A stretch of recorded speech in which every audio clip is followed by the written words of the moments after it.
The operations presented in this video are meant to be instructional to ensure quality construction. This video is not intended to provide a comprehensive overview of safety procedures. All parties should ensure that they are familiar with and follow all safety requirements, policies, and procedures that apply to their specific operation. There are 3 phases of pipe inspection. Phase 1. Actions to be taken before the pipe is installed. Phase 2. Pipe installation procedures. Phase 3. Post-pipe installation requirements. This video discusses Phase 1, the actions to be taken before the pipe is installed. More specifically, it walks through verifying Form CS4171 certification, pipe markings, and pipe inspection prior to installation. When the pipe first arrives on the project, review the CS4171 prior to unloading the pipe from the truck.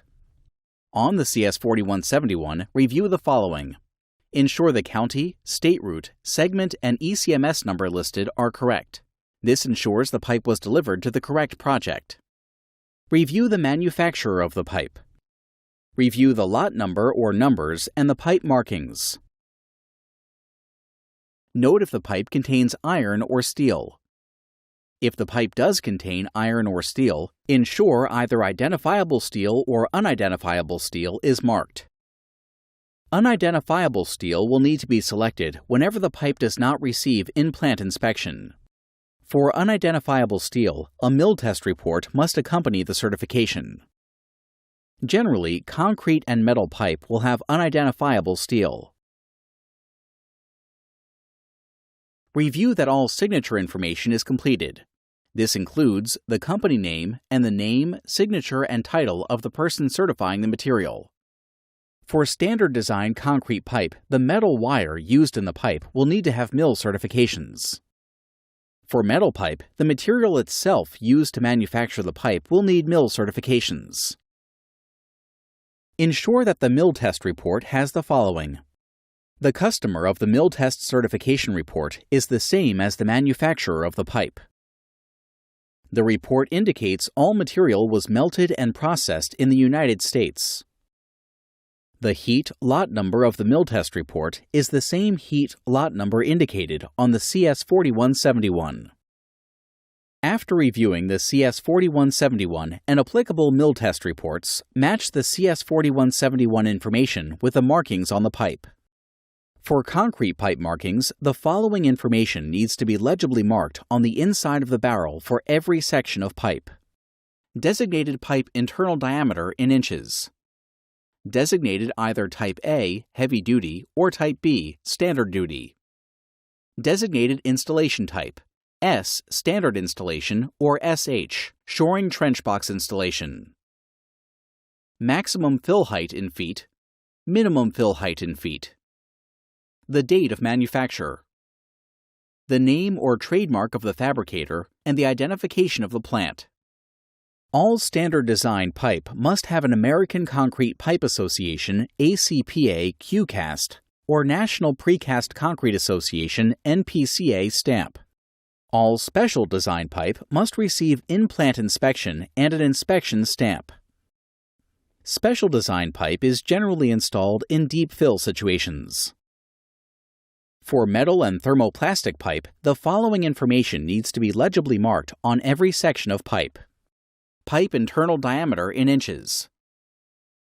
Pipe lot number and date of manufacture. In some cases, the date of manufacture will also be the lot number. The ASTM AASHTO designation of the pipe. Name or trademark of the fabricator and identification of the plant. After verifying that the pipe markings match the information and reviewing for accuracy on the CS4171, the pipe must be inspected for damage or defects before being incorporated into the project.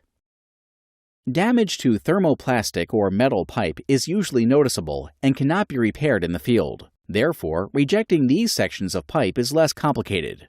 However, concrete pipe has specific field acceptance criteria of which inspectors should be aware.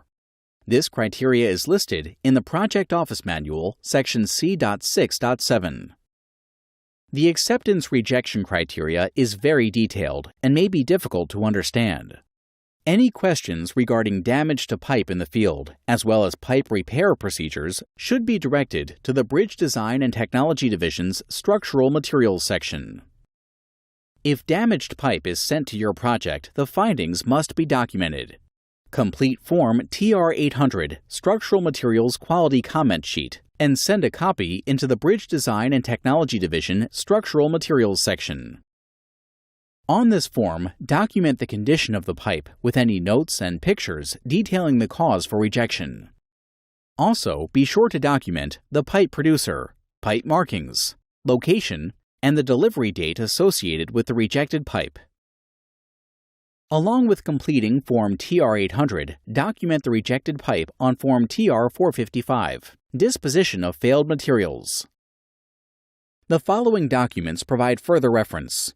Publication 408, Section 601. Publication 2, Project Office Manual, Section C.6.6. Publication 2, Project Office Manual, Section C.6.7. Publication 280, Manufacturing Specification for Concrete Pipe. Bridge Design Standard, BD 636M. Using these steps, Phase 1 of pipe inspection is complete. All pipe delivered to the project is properly certified, marked and identified, and free from damage. This is the first step in placing a quality pipe drainage system.